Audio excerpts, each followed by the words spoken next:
The massive golden warship appeared above Earth without warning. It blocked out the sun over New York City, casting shadows that stretched for miles. People stopped in the streets, looking up at the impossible sight. Cars crashed into each other as drivers forgot to watch the road. Inside the United Nations building, Ambassador John stood frozen at the window. He had spent 30 years in diplomacy, but nothing had prepared him for this. The phone on his desk rang constantly, but he couldn't move. His assistant, Mike, rushed into the room with a tablet in his shaking hands. "Sir, they're broadcasting on all channels," Mike said, his voice cracking with fear. The giant screens in Times Square flickered to life. A creature appeared on every television, phone, and computer screen across the planet. It stood 12 feet tall, covered in purple scales that shimmered like oil. Its 4 arms ended in claws that could tear through steel. 3 eyes arranged in a triangle stared out from its massive head. "Humans of Earth," the creature spoke, its voice like grinding metal. "I am Commander Vex of the Galactic Empire. Your planet now belongs to us. You have 1 rotation of your world to surrender. Resist, and we will turn your cities to ash." The transmission ended. For a moment, the entire world held its breath. Then, something unexpected happened in a small bar in Texas. Tom, a construction worker, started laughing. Not a nervous laugh, but a deep, genuine belly laugh. His friend Bob looked at him like he had lost his mind. "Tom, did you see that thing? We're dead!"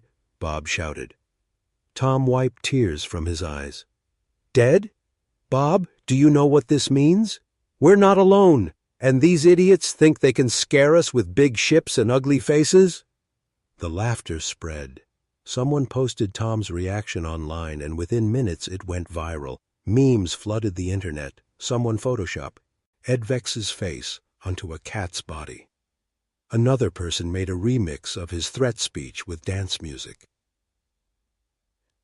Alien sphere. This started trending worldwide. At the Pentagon, General Smith watched the social media explosion with amazement. His aide, Captain Jones, pulled up report after report. "Sir, it's happening everywhere. People aren't panicking. They're making jokes," Jones said, confused. General Smith leaned back in his chair, a small smile crossing his weathered face. "Captain, humans have survived ice ages, plagues, and world wars. We've been telling stories about alien invasions for over 100 years. Hollywood has prepared us for this moment without even knowing it." Meanwhile, aboard the Empire's flagship, Commander Vex watched the human response with growing confusion. His lieutenant, Zor, approached nervously. "Commander, the humans are not cowering. They appear to be amused." Vex's 3 eyes narrowed. In 10,000 years of conquest, the Empire had never encountered this reaction. Fear was the tool that had brought 100 worlds to their knees. But these humans were sharing images of him wearing something they called a tutu and dancing. Back on Earth, a teenager named Lisa had an idea. She was nobody special, just a high school student who loved astronomy. But she understood something important. She started a movement called Welcome Party for Vex. "If they want to threaten us, let's kill them with kindness," she posted. "Everyone brings snacks." The idea caught fire. Within hours, people around the world were organizing. They set up tables in parks and streets. They hung welcome banners. They prepared food from every culture on Earth. When the aliens looked down, they would see 7 billion humans throwing the biggest party in history. Ambassador John finally answered his phone. It was the president. "John, I need you at the emergency meeting. Reforming Humanity's response team." "Yes, sir, but I have to tell you, I don't think we need weapons for this fight." "What do you mean?" John looked out at the streets below, where people were already setting up speakers and grills. I think we're about to teach the galaxy that the most dangerous weapon in the universe is the human spirit, and we're not afraid to use it. The sun set on the first day of first contact. Tomorrow, Commander Vex would expect surrender. Instead, he would discover why humans were unlike any species the Empire had ever encountered. The next morning arrived with perfect weather. Commander Vex stood on the bridge of his warship, watching the blue planet below. His scaled fists clenched as he observed the unusual activity on the surface. Cities that should have been evacuating were instead filled with colorful decorations. "Zor, explain this madness," Vex demanded, his three eyes fixed on the viewing screen. Lieutenant Zor nervously pulled up the data. "Commander, the humans have gathered in large groups. Our sensors detect music, food preparation, and laughter. Massive amounts of laughter." Down on Earth, the scene was unlike anything in human history. In London, people had turned Trafalgar Square into a giant dance floor. In Tokyo, residents were teaching robots to serve sushi to anyone who wanted it. In Rio, the biggest carnival float ever made depicted Commander Vex doing the samba, complete with feather headdress. President Wilson sat in the Situation Room, surrounded by world leaders on video screens. The Russian president was actually smiling, something nobody had seen in years. "My people have made vodka bottles shaped like the alien commander," the Russian leader said. "They're selling faster than we can make them." The Chinese premier added, "We've had more unity in the last 24 hours than in the past century. My citizens are teaching Americans to make dumplings in the streets." General Smith entered the room with a report. "Madam President, we've detected movement from the alien ship. They're sending down a shuttle." "Where's it heading?" Wilson asked. "Central Park, New York, right where the biggest welcome party is happening." In Central Park, thousands of people had gathered. There were bouncy castles for kids, food trucks from every corner of the world, and a massive stage where musicians took turns playing. Lisa, the teenager who started the welcome party movement, stood near the front with a handmade sign that read, "Free Hugs for Aliens." The silver shuttle descended slowly, its engines creating a wind that knocked over some empty cups. People didn't run. Instead, they cheered and waved. Someone started a chant, "Vex, Vex, Vex." But it wasn't fearful. It sounded like they were cheering for a sports team. The shuttle door opened with a hiss. Commander Vex emerged, flanked by 6 guards. Each guard carried weapons that looked like they could vaporize a building. Vex had expected screaming, running, begging. Instead, an elderly woman named Mary walked up to him with a plate. "You must be hungry after that long trip. Try my chocolate chip cookies. They're my grandmother's recipe," Mary said, holding the plate up to the 12-foot-tall alien. Vex stood frozen.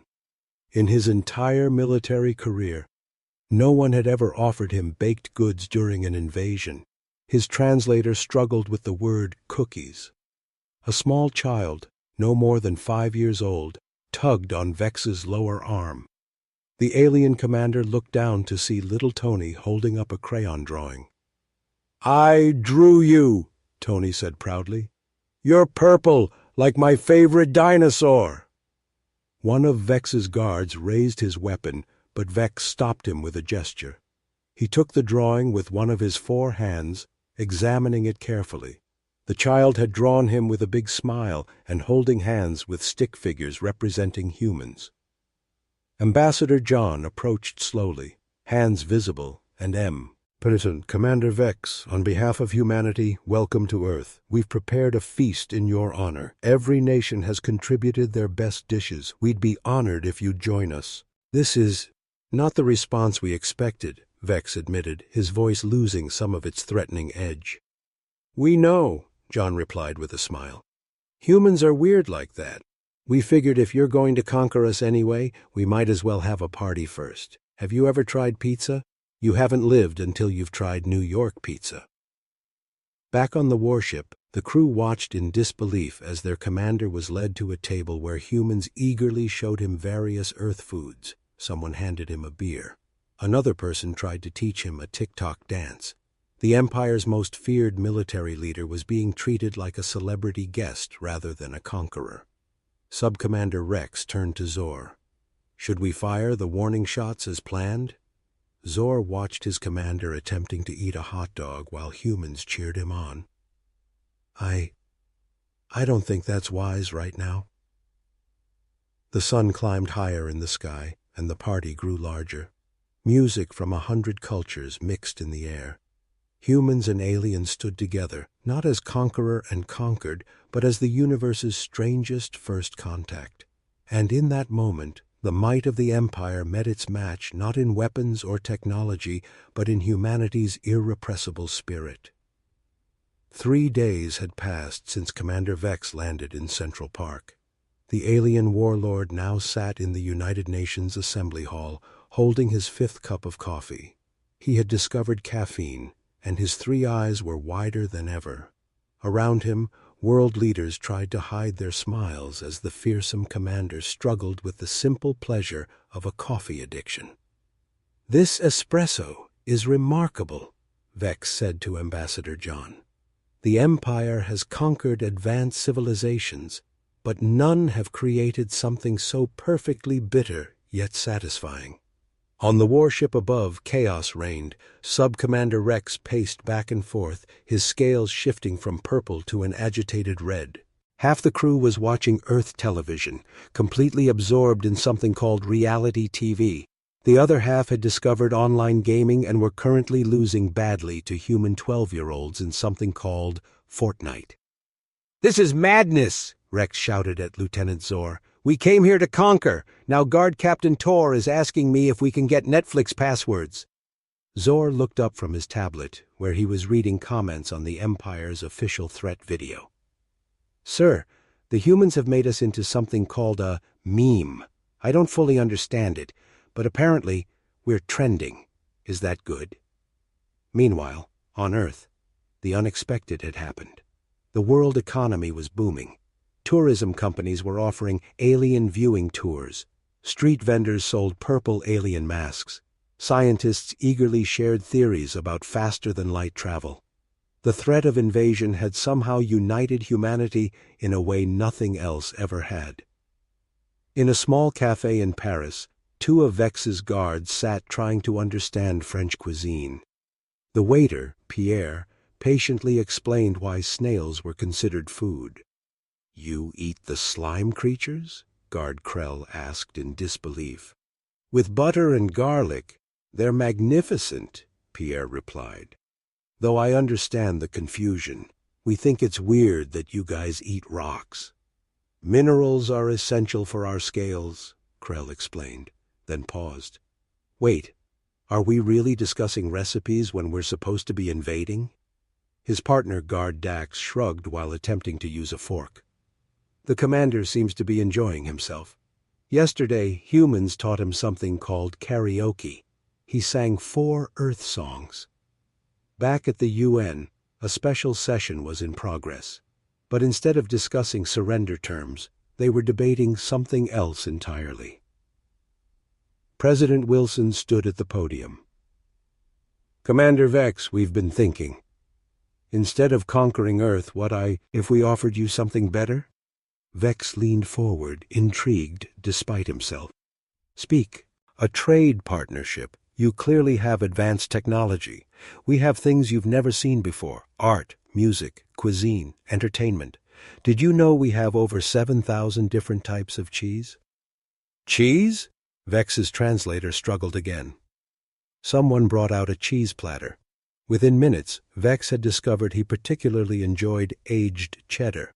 This led to a lengthy discussion about dairy farming, which somehow led to Vex admitting the Empire had never developed recreational activities.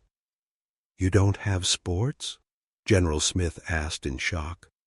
"Competition for entertainment rather than survival?" Vex seemed confused. "What is the purpose?" "Fun," said Lisa, who had been invited as the youth representative. "You know, Enjoyment? Happiness? The room fell silent as Vex's translator worked through these concepts. Finally, the commander spoke. The Empire has words for satisfaction in victory, pride in conquest. But fun, this is new. That afternoon, someone made the mistake of introducing Vex to football. Not American football, proper football, what Americans called soccer. Within an hour, the commander was completely absorbed, shouting at the screen as Manchester United played Liverpool. The red ones are inferior. Why don't they simply eliminate the blue ones? Vex shouted. It's not blue, it's Liverpool, someone corrected. And you can't eliminate them. That's not how the game works. Then what is the point? The game itself is the point. This led to a 3-hour philosophical discussion about the nature of entertainment, during which Vex's worldview slowly crumbled like a cookie in coffee. That evening, Rex finally contacted his commander directly. Sir, the Empire is demanding a status report. What should I tell them? Vex looked around the room. He was wearing a INY t-shirt that someone had specially made in his size. In one hand he held C. Offie, in another pizza, the third held his phone showing him memes, and the fourth was learning to throw a peace sign. Tell them we've encountered unexpected resistance. The humans have a weapon we didn't anticipate. What weapon, sir? Vex paused, trying to find words for something the Empire had no concept of. They call it joy, Rex, and I think it might be contagious. 2 weeks into the invasion, Earth had become the galaxy's most unusual tourist destination. Word had spread through the Empire's communication networks, despite Rex's attempts to maintain military protocol. Alien ships began arriving not with weapons powered up, but with crews eager to experience something called a vacation. Commander Vex stood in front of a mirror in his temporary Earth accommodation, attempting to tie a necktie. After his 4th failed attempt, he gave up and wore it like a headband instead. Today was special. He was giving his first TED Talk about leadership through fear versus leadership through joy. The Empire's High Council had called an emergency session. On the massive holographic display, Supreme Overlord Krax appeared, his ancient scales dulled with age and confusion. Commander Vex, explain yourself immediately. You were sent to conquer a primitive world. Instead, our intelligence shows you playing something called beach volleyball? Vex straightened his world's best alien baseball cap, a gift from a human child. Supreme Overlord, I have discovered something revolutionary. The humans are not primitive. They have achieved something our empire never considered, civilization through celebration. Nonsense. Power comes from strength and fear. Does it?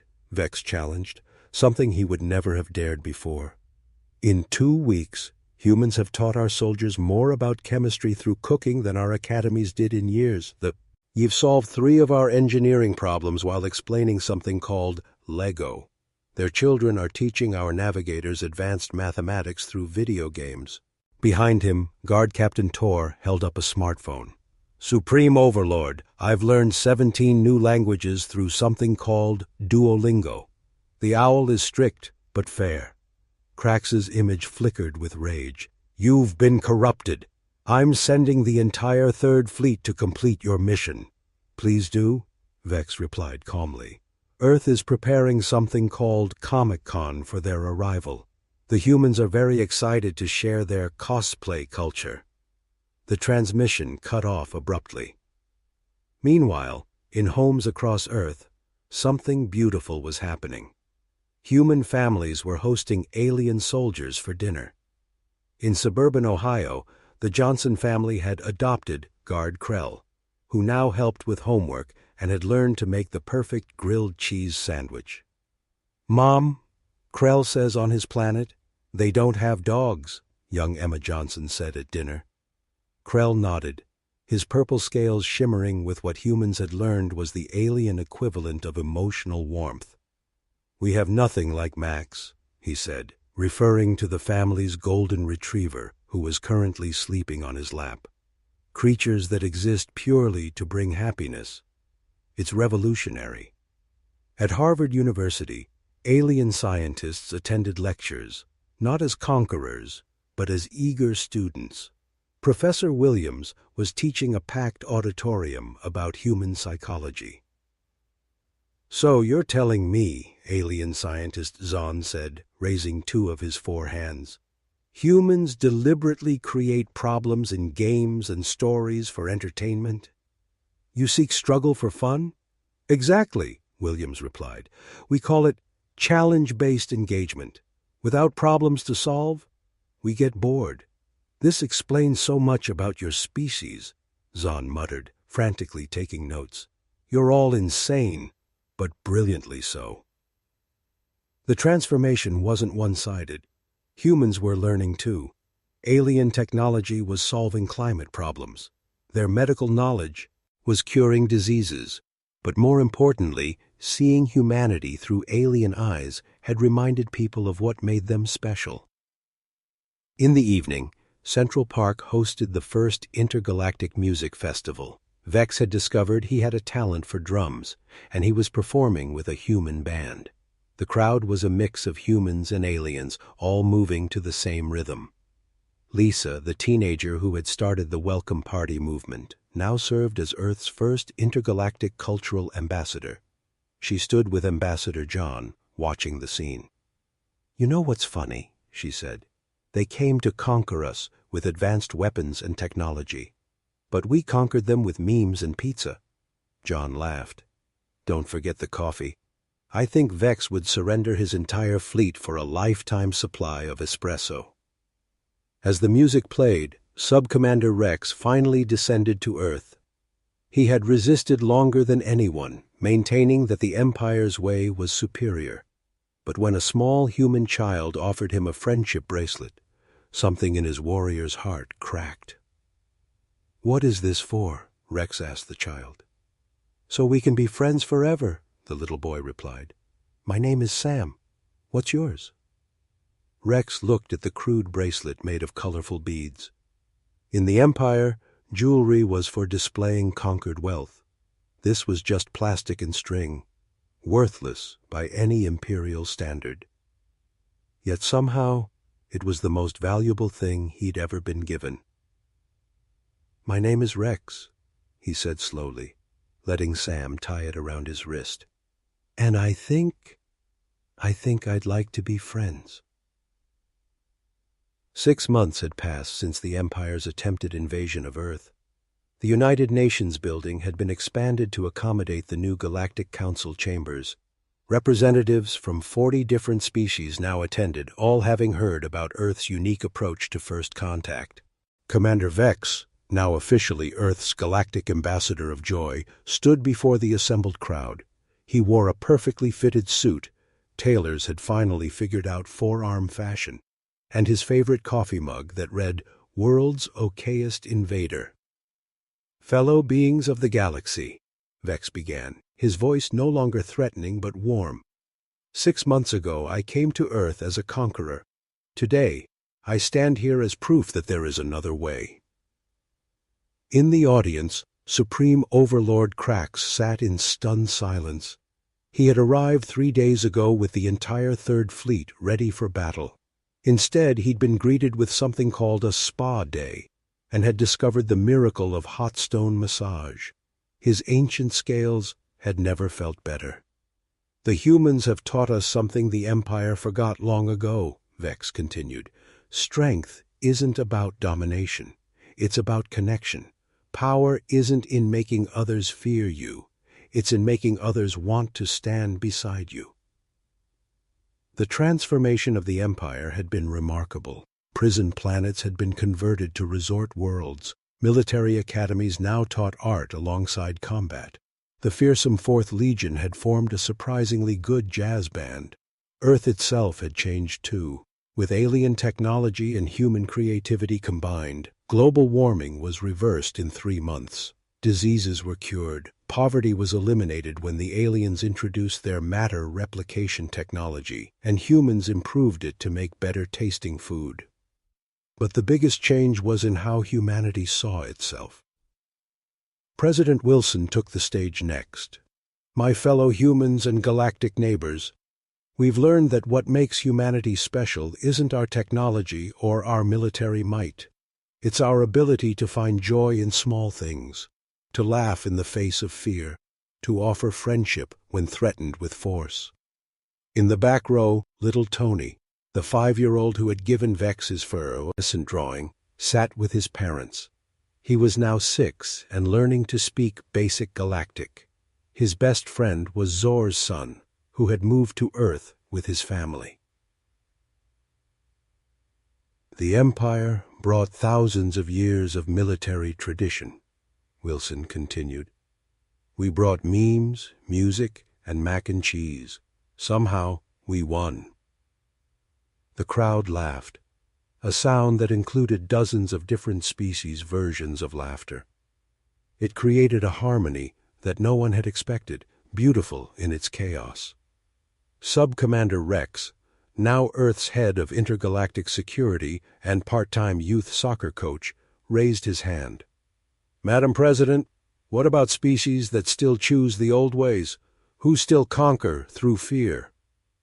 General Smith, promoted to Galactic Defense Coordinator, stood up. We've developed what we call the Kill Them With Kindness protocol. Any aggressive species gets the full Earth treatment, welcome parties, cultural exchanges, and unlimited access to cat videos. No one's lasted more than a week. The assembly erupted in laughter again. It had become the galaxy's favorite defense strategy. Why fight when you could throw a party?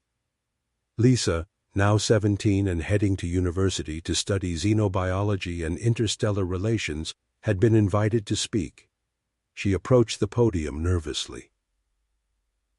When this all started, I just thought it would be funny to throw a party for scary aliens, she admitted. I never imagined it would lead to this, but I think it worked because it's who we are as humans. When faced with the impossible, we don't just survive.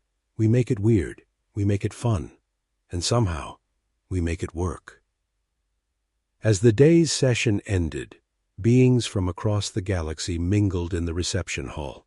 Vex stood with his old guard unit, now reformed as the galaxy's first recreational planning committee. You know, Guard Captain Tor said, sipping something humans called a smoothie, I used to think conquest was the greatest glory, but have you tried mini-golf? It's surprisingly intense.